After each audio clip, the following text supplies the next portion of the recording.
Bismillahirrahmanirrahim. Dear students, today we are moving towards our 6th lecture, Biology and the Service of Mankind. Dear students, हमने biological study को देखा, वो different aspect से जो है वो ह्यूमंस की, मैनकाइंड की हेल्प कर रही है। तो आज हम इस टॉपिक के अंदर देखेंगे कि हमें डायरेक्टली बायोलॉजी जो सब्जेक्ट है उससे क्या बेनिफिट्स, या ह्यूमंस के लिए क्या बेनिफिट्स जो मैनकाइंड के लिए इसके अंदर वो हम हासिल कर सकते हैं। First of all dear students, हम बात करते हैं फूड प्रोडक्शन की।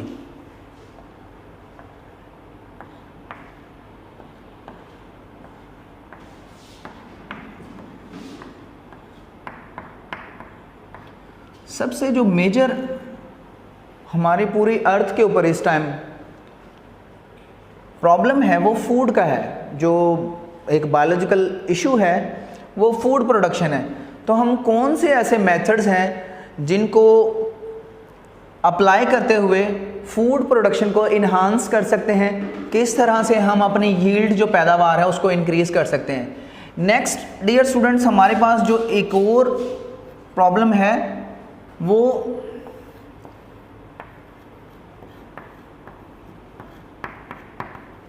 Combating diseases.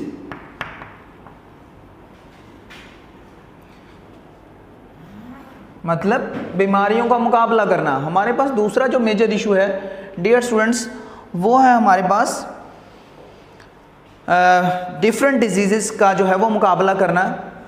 थर्ड वन जो हमारे पास प्रॉब्लम है वो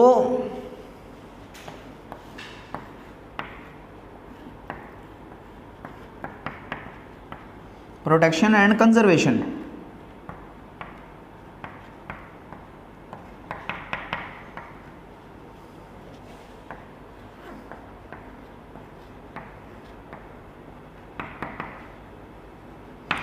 protection and conservation of organisms, मतलब के प्रोटेक्ट करना उनको और कंजर्व करना, उन जानदारों को कंजर्व करना जो कि इस टाइम एंडेंजर्ड लाइन में हैं और may be near future extinct हो जाएं। तो ऐसे जानदारों की हिफाजत करना, उनकी ब्रीडिंग का ख्याल रखना। हम ये चंद एक चीज़ें जो हैं इनके अंदर देखेंगे कि किस तरह से हम इनसे बेनिफिट लेते हुए जो है वो फूड प्रोडक्शन को इन्हांस कर सकते हैं, किस तरह से हम जो है वो डिजीज़ के अगेंस्ट उनको compete कर सकते हैं, और किस तरह से हम जानदारों को प्रोटेक्ट कर सकते हैं और कंजर्व कर सकते हैं। तो फर्स्ट वन डियर स्टूडेंट्स, यहाँ पे हम बात करेंगे फूड की। तो फूड प्रोडक्शन में हम देखेंगे एनिमल्स को और प्लांट्स को। तो डियर स्टूडेंट्स, हम किस तरह से फूड प्रोडक्शन में एनिमल्स की प्रोडक्शन को इन्हांस कर सकते हैं और किस तरह से प्लांट्स की प्रोडक्शन को इन्हांस कर सकते हैं। डियर स्टूडेंट्स, हम अगर एनिमल्स की बात करें तो हम इनकी सिलेक्टिव ब्रीडिंग के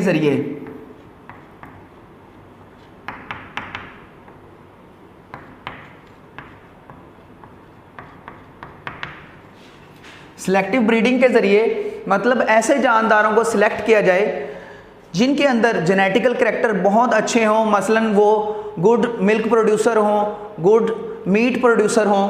तो हम ऐसे जानदारों को सिलेक्ट करेंगे नेक्स्ट ब्रीडिंग के लिए जिनके अंदर जो है वो मिल्क प्रोडक्शन की या मीट प्रोडक्शन की बेहतरीन क्वालिटीज़ अवेलेबल होंगी, हम उनको यहाँ पे प्रोड्यूस करेंगे। डियर स्टूडेंट्स, नेक्स्ट हम प्लांट्स को देख सकते हैं। हम प्लांट्स की क्वालिटी को किस तरह से इन्हांस कर सकते हैं, हम प्लांट्स के अंदर कौन से ऐसे डिज़ायरेबल करैक्टर्स हैं जो इंसर्ट कर सकते हैं जिससे हम मैक्सिमम यील्ड ले सकते हैं। ओके डियर स्टूडेंट्स, हम प्लांट्स को देखते हैं, हम इनकी क्वालिटी को किस तरह से इन्हांस कर सकते हैं। फर्स्ट वन थिंग, हम जो प्लांट्स, जो हमारी क्रॉप्स हैं, उनको जो जानदार डिस्ट्रॉय करते हैं, जिनको हम पेस्ट बोलते हैं, तो हम पेस्ट्स को किस तरह से कवर करेंगे, किस तरह से रिड्यूस करेंगे, हम उसको देखेंगे कि पेस्ट्स को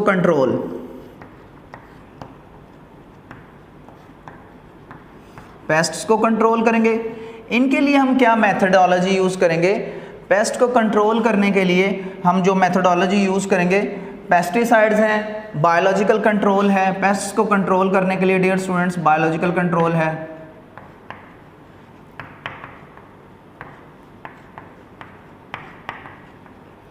हम इनमें देखेंगे सारी इन चीज़ों को वन बाय वन कि किस तरह से हम पेस्ट्स को कंट्रोल कर सकते हैं। हम यहाँ पे डियर स्टूडेंट्स क्लोनिंग के ज़रिए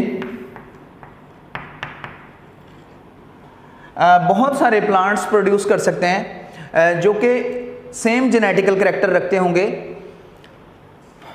और इसी तरह से हम उसको प्रोडक्शन में जो लेके जाएंगे वो टेक्निक हमारे पास होगी टिश्यू कल्चर टेक्निक।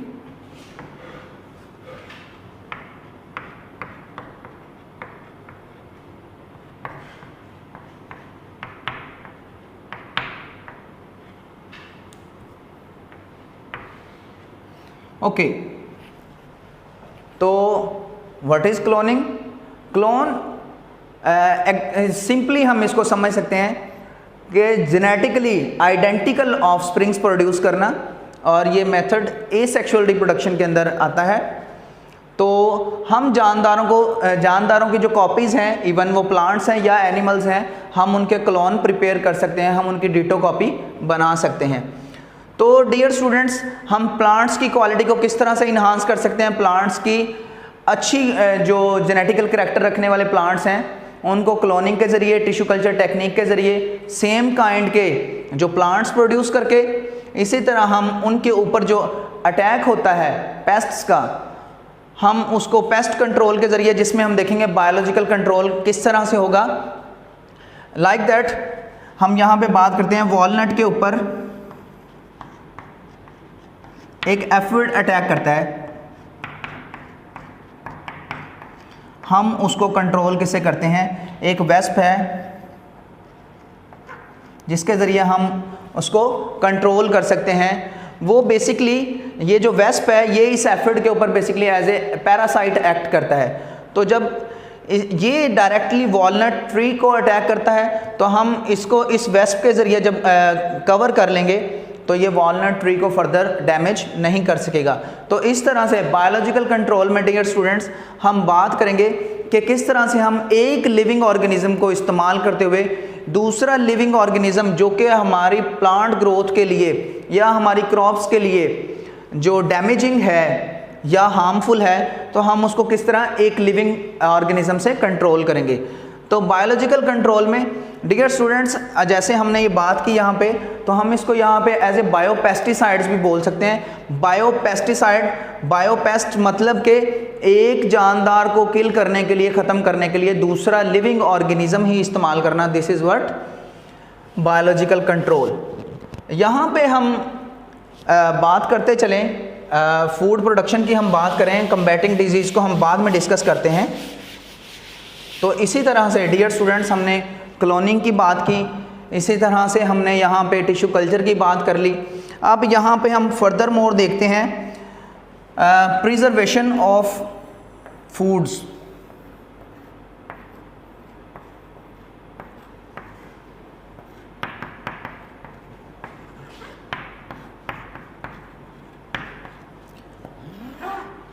खुराक को महफूज किस तरह से किया जाए?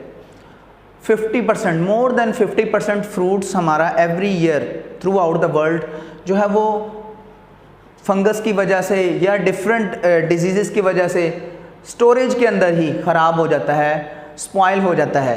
तो हमने फूड को प्रिजर्व करना है, ऐसी टेक्नोलॉजी, ऐसी मेथडोलॉजी देखनी है जिसके अंदर हम फूड को प्रिजर्व कर सकते हैं। डियर स्टूडेंट्स, यहाँ पे हम बात करेंगे पेस्चराइजेशन की।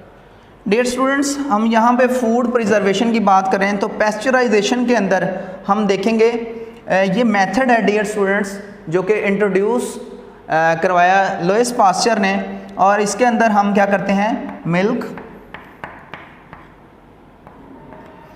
And milk products,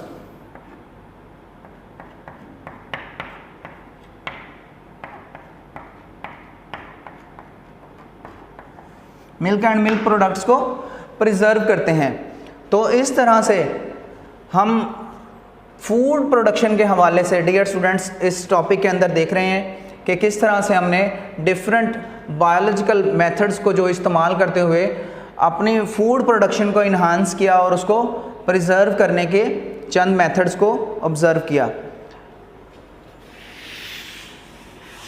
next dear students हम मूव करेंगे कम्बैटिंग डिजीज़ की तरफ। किस तरह से हम डिजीज़ का जो है वो मुकाबला कर सकते हैं, किस तरह से हम उनको सोसाइटी के अंदर या पब्लिक के अंदर स्प्रेड होने से रोक सकते हैं। तो हम बात करेंगे यहाँ पे सबसे पहले प्रिवेंटिव मेजर्स की।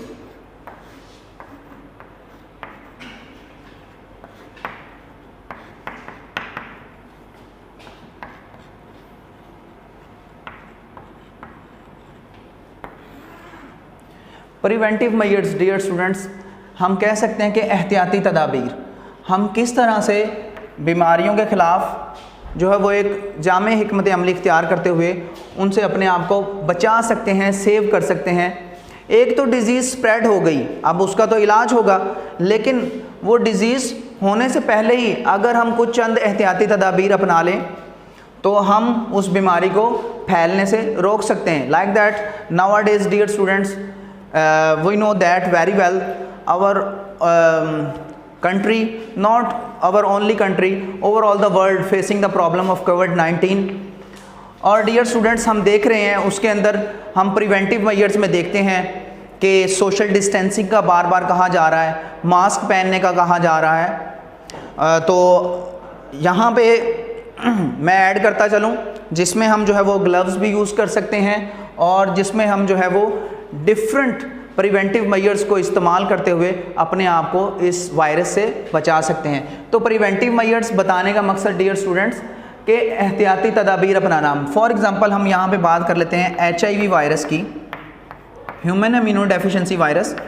अब डियर स्टूडेंट्स, ये सेक्सुअली ट्रांसमिटेड डिजीज़ भी है और ब्लड टू ब्लड कॉन्टैक्ट के ज़रिए भी हो सकती है। ये हम इसकी डिटेल इंशाल्लाह 5th चैप्टर में देखेंगे, लेकिन यहाँ पे अभी हम बात करते चलें कि यहाँ पे इसको डिस्कस करने का मकसद कि HIV अगर ह्यूमन इम्यूनो डेफिशिएंसी वायरस, जिससे बेटे जो बीमारी होती है उसको एड्स बोलते हैं, एक्वायर्ड इम्यूनो डेफिशिएंसी सिंड्रोम, ठीक है। तो हम इसी तरह हेपेटाइटिस की बात कर लेते हैं। तो इनको हेपेटाइटिस A है, B है, C है, 7 टाइप्स हैं हेपेटाइटिस की। तो ज़्यादातर जो हेपेटाइटिस है या जो जितनी भी ये वायरल डिजीज़ हैं, ये कांटेक्ट के ज़रिए, कंटामिनेटेड फूड के ज़रिए, या फिर अभी हम बात कर लेते हैं यूज्ड सिरिंजेस के ज़रिए, यूज्ड सर्जिकल इंस्ट्रूमेंट्स के ज़रिए, या हम बात कर लेते हैं जो बार्बर शॉप के ऊपर रेज़र वगैरह यूज्ड इस्तेमाल किया जाता है। तो इस तरह से जो यूज्ड आइटम्स हैं उनको बार बार दूसरे पर्सनस के कांटेक्ट में लाने से भी ये डिजीज़ जो है वो स्प्रेड होती हैं। इवन के ब्लड ट्रांसफ्यूजन, एक पर्सन ने दूसरे को ब्लड डोनेट करना है तो उसके बेसिक जो टेस्ट हैं वो पैथोलॉजी लैब से ज़रूर होने चाहिए जिसमें उसके ब्लड के अंदर किसी किस्म का कोई वायरस अवेलेबल ना हो। तो यहाँ पे हम प्रिवेंटिव मेजर्स में इन सारी चीज़ों को डिस्कस करते हैं कि किस तरह से हम डिज़ीज़ को फैलने से रोक सकते हैं। डियर स्टूडेंट्स, इंशाल्लाह नेक्स्ट लेक्चर में हम वैक्सीनेशन, इम्यूनाइजेशन और ड्रग ट्रीटमेंट की बात करेंगे। Thank you.